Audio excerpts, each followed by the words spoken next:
उत्तराखंड विधानसभा के बजट को लेकर तो इसका सत्र जो है वो आज से शुरू होने वाला है, यानी कि उत्तराखंड विधानसभा का बजट सत्र आज से शुरू होने वाला है। वहीं पर 26 फरवरी से 1 मार्च तक ये बजट सत्र चलेगा, यानी कि 4 से 5 दिन लंबा ये बजट सत्र रहने वाला है। और वहीं पर 27 फरवरी को बजट पेश किया जाएगा और अभिभाषण प्रस्ताव भी इस पर चर्चा की जाएगी। वहीं पर आपको बताते चले कि इसको लेकर सुरक्षा के भी पुख्ता इंतजाम किए गए हैं। और वहीं पर 26 फरवरी से 1 मार्च तक ये बजट सत्र जो है वो चलने वाला है। इसको लेकर क्या कुछ तैयारियां की गई हैं, क्या कुछ इसको लेकर यहाँ पर ऐलान किए जाएंगे, कौन से वर्ग के लिए क्या कुछ यहाँ पर बजट जो है वो रखा जाएगा, ये देखने वाली बात होगी। लेकिन सबसे पहले आपको बता दें कि उत्तराखंड विधानसभा का जो बजट सत्र है वो आज से शुरू होने वाला है और ये 27 फरवरी को बजट पेश किया जाएगा और अभिभाषण प्रस्ताव पर चर्चा की जाएगी। वहीं पर 4 से 5 दिन लंबा ये बजट चलने वाला है।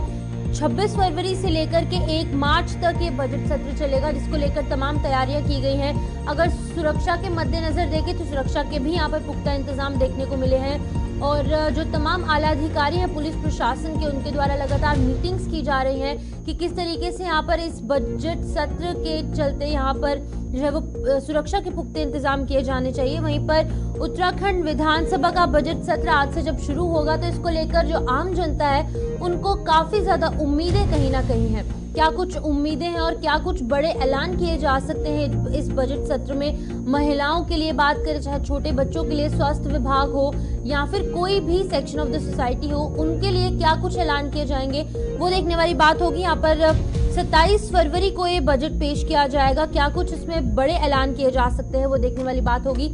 लेकिन अभी इस बजट सत्र को लेकर अधिक जानकारी देने के लिए हमारे साथ हमारे state bureau chief Dhirendra Pratap Singh join कर चुके हैं। धीरेन्द्र, बताइएगा क्या कुछ जानकारी है आपके पास, जिस तरीके से आज यहाँ पर ये बजट सत्र जो है वो शुरू होने वाला है, 1 मार्च तक चलेगा, क्या कुछ बड़े ऐलान इस बजट सत्र में किए जा सकते हैं?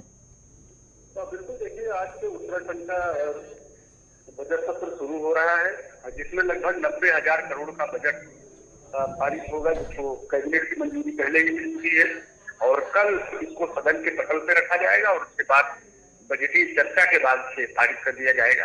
और इस बार इस बजट में खासकर महिलाओं के लिए, युवाओं के लिए और वृद्धों के लिए कुछ खास योजनाएं सरकार लेकर के आ रही है। उद्योगपतियों के लिए, उद्यमियों के लिए कुछ खास योजनाएं लेकर के आ रही है। इसके साथ शिक्षा, पर्यटन विभाग के लिए भी कुछ विशेष योजनाएं सरकार लेकर के आ रही है। कुछ विभागों की ढांचों में भी जो है कुछ सुधार करने की बातें सरकार के सूत्रों द्वारा मिल रही है। इस तरह से देखेंगे जो बजट है, क्योंकि 2025 में उत्तराखंड को 25 वर्ष पूरे होने वाले, यानी रजत जयंती का वर्ष होगा 2025, उसको ध्यान में रखते हुए ये बजट आएगा। इसके साथ ही लोकसभा चुनाव की पूर्व संध्या पे ये बजट आ रहा है, तो निश्चित रूप से इसमें कुछ चुनावी लोक लुभावने वायदे और योजनाएं भी होगी जो कि लोकसभा चुनाव में सत्ताधारी पार्टी को फायदा पहुंचा सके। तो इस तरह से लेकर के बजट आ रहा है और डिटेल बजट तो कल मिल पाएगा कि क्या क्या योजनाएं लेकर के आ रही है। आज राज्यपाल के अभिभाषण के साथ ये बजट सत्र शुरू होगा और राज्यपाल के अभिभाषण में भी सरकार के बजट की जो छत्रछाया है वो दिखाई देगी।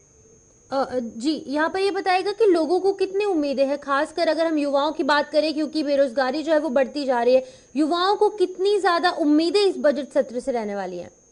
बिल्कुल देखिए, न केवल युवाओं बल्कि राज्य के प्रत्येक नागरिक, प्रत्येक वर्ग, समुदाय, आयु वर्ग, सबको सरकार से बड़ी उम्मीदें हैं, क्योंकि मुख्यमंत्री पुष्कर सिंह धामी देश के लोकप्रिय मुख्यमंत्रियों में शुमार हो गए हैं। तमाम नई योजनाएं, तमाम नई पॉलिसी लेकर के आए हैं।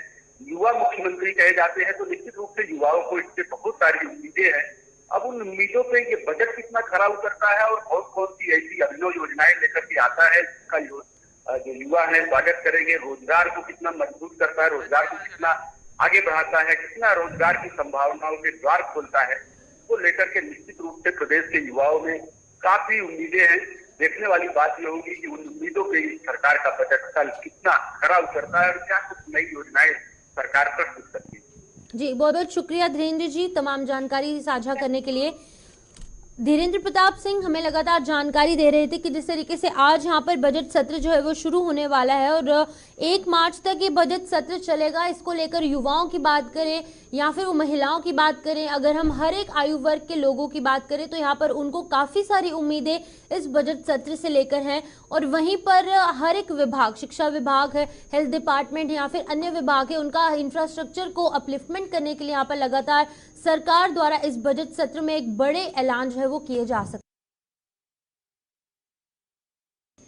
अगली खबर की ओर बढ़ेंगे। देहरादून में विधानसभा के बजट सत्र को लेकर सुरक्षा संबंधित पुख्ता इंतजाम जो है वो किए जाने को लेकर एसएसपी देहरादून ने पुलिस अधिकारियों के साथ ब्रीफिंग की है, जिसमें कि उन्होंने बताया कि विधानसभा सत्र की सुरक्षा को लेकर पूरे इंतजाम किए गए।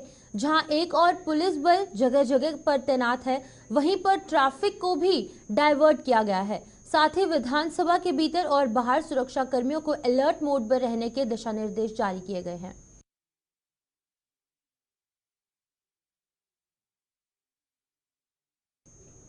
प्रधानमंत्री नरेंद्र मोदी ने गुजरात के राजकोट में अपने दौरे के दौरान देश भर में करीब 11,400 करोड़ की स्वास्थ्य परियोजनाओं का वर्चुअल लोकार्पण और शिलान्यास किया।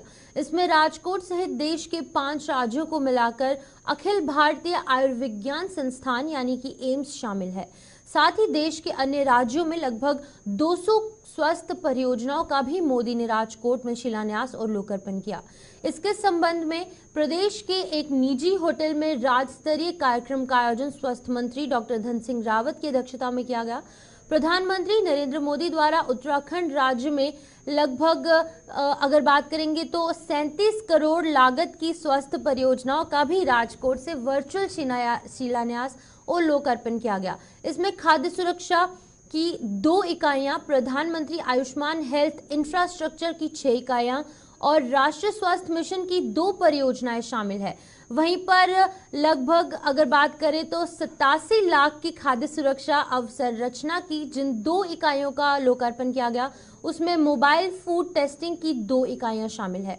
इसके अलावा प्रधानमंत्री आयुष्मान हेल्थ इंफ्रास्ट्रक्चर के तहत 20 करोड़ के एक क्रिटिकल केयर ब्लॉक का शिलान्यास जो है वो लगभग 4 करोड़ के 5 पब्लिक हेल्थ यूनिट का शिलान्यास भी किया गया।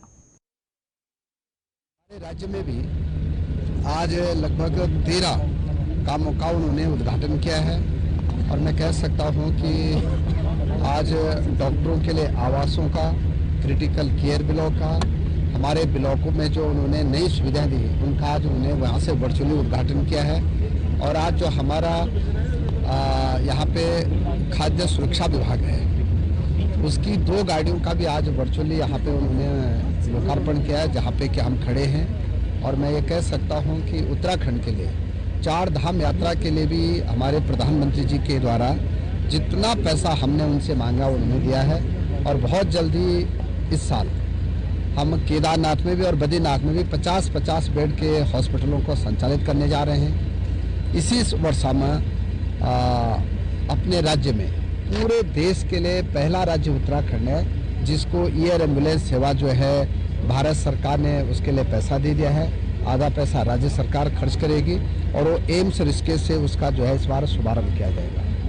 मैं कह सकता हूँ कि अब भारत सरकार ने हमको पिथौरागढ़ मेडिकल कॉलेज के लिए भी, रुद्रपुर मेडिकल कॉलेज के लिए भी और हरिद्वार मेडिकल 3 मेडिकल कॉलेजों के लिए भी पैसा दे दिया है और हमारे 3 मेडिकल कॉलेज इन 3 सालों में बनकर तैयार हो जाएंगे।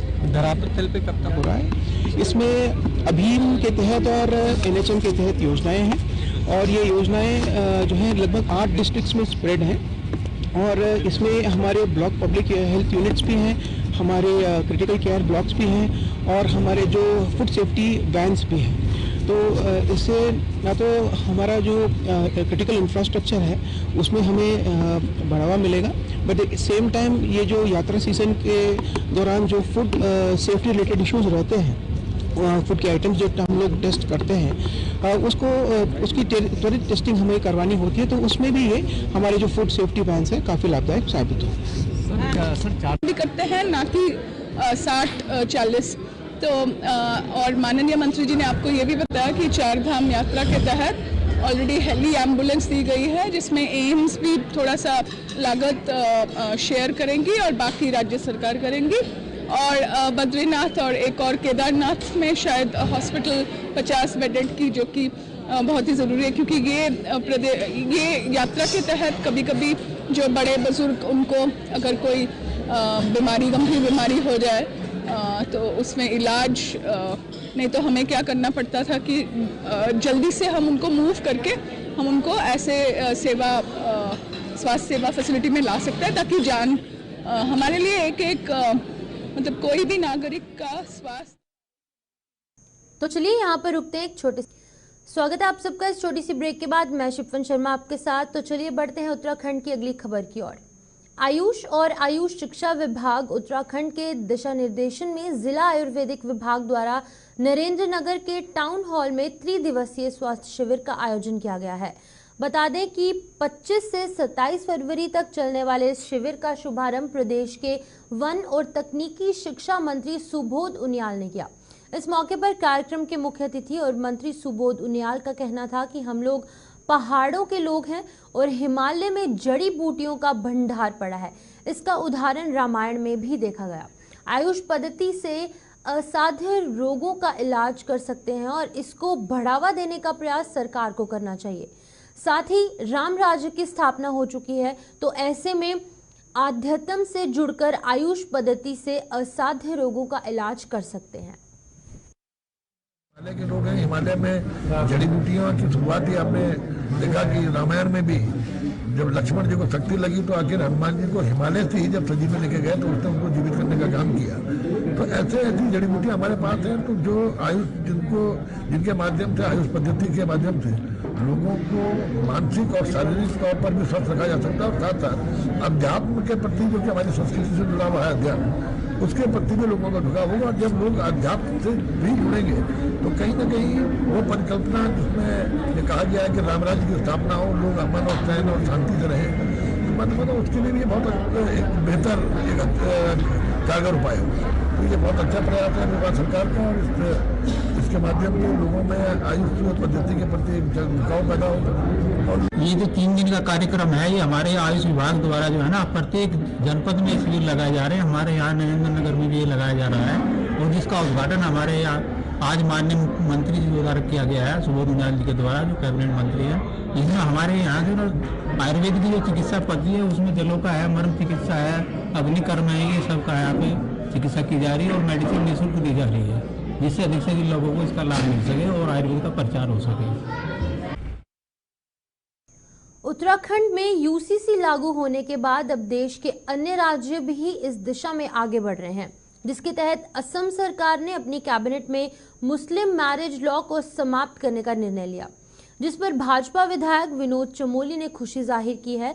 उनका कहना है कि उत्तराखंड यूसीसी की दिशा में अग्रणी राज्य है, जिसका अब अन्य राज्य भी अनुसरण कर रहे हैं, और वो दिन अब दूर नहीं है और जल्द ही आने वाला है जब यूसीसी देश के अन्य राज्यों में लागू होते हुए केंद्र सरकार भी यूसीसी को लागू करेगा। कहा है और समय समय मेरे बयान आए हैं कि यूसीसी के लिए उत्तराखंड पायनियर स्टेट है, और निश्चित तौर पर जो हमने एग्जाम्पल रखा है, पूरा देश उसको आने वाले समय में फॉलो करने जा रहा है। एक दिन वो भी आएगा जब पार्लियामेंट में भी ये बिल पास होगा। अभी तो प्रदेशों के माध्यम से होते हुए जा रहा है, तो समय आएगा कि पूरे देश के अंदर लागू होगा, और मुझे खुशी है कि काशीपुर में जसपुर रोड स्थित mother India senior secondary school के वार्षिक उत्सव का फेयरवेल पार्टी का कार्यक्रम का आयोजन किया गया। और बता दें कि बेस पॉइंट में कार्यक्रम आयोजित किया गया। कार्यक्रम का उद्घाटन स्कूल के प्रबंधक मोहम्मद यासीन और मुख्य अतिथि रवि कुमार डोगरा ने संयुक्त रूप से किया है।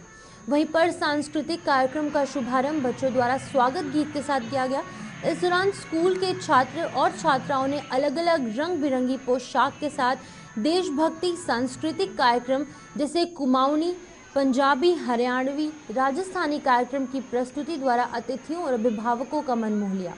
कार्यक्रम में पहुंचे तमाम अतिथि अभिभावकों ने बच्चों द्वारा दी गई शानदार प्रस्तुतियों की जमकर सराहना की और उनको बधाई देते हुए भविष्य के लिए शुभकामनाएं दी। आज mother India senior secondary school का एनुअल फंक्शन एवं फेयरवेल पार्टी का आयोजन किया गया, जिसमें बच्चों ने बढ़ चढ़कर हिस्सा लिया एवं पेरेंट्स ने पूरा सहयोग दिया। और mother India senior secondary school के अंदर बच्चों को बहुत अच्छी तरीके से नर्सरी से लेकर 12th तक की शिक्षा प्रदान की जा रही है।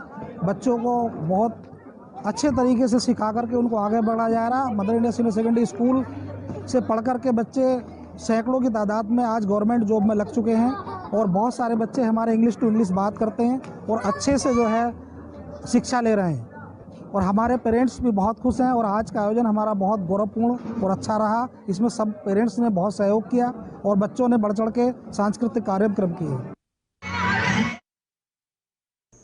तो चलिए उत्तराखंड के इस खास बुलेटिन में इतना ही। मुझे दीजिए इजाजत। आप जुड़े रहिए गुलिस्तान न्यूज़ के साथ।